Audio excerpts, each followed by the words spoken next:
నీతిమంతుడు మొదటిగా కష్టపడి పనిచేసి, ఒకవేళ వ్యవసాయం చేసేవాడైతే పండిస్తాడు, ఉద్యోగం చేసేవాడైతే కష్టపడి పనిచేస్తాడు. నువ్వు కష్టపడి పనిచేసేవాడివి కాకపోతే నీ కుటుంబానికి నువ్వు న్యాయం చేయలేవు.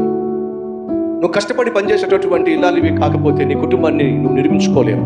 నువ్వు కష్టపడి చదివేటటువంటి స్టూడెంట్ కాకపోతే అమ్మ నాన్న కన్న కలలు సాకారం చేయటం నీ వల్ల కానే కాదు. కాబట్టి చెప్తున్నా, కష్టపడి పండించో, కష్టపడి పని చేయి.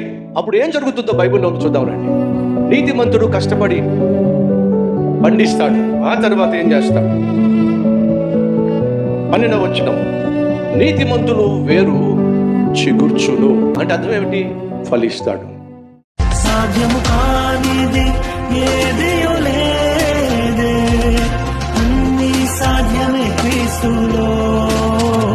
నన్ను బలపరచు యేసునందే నేను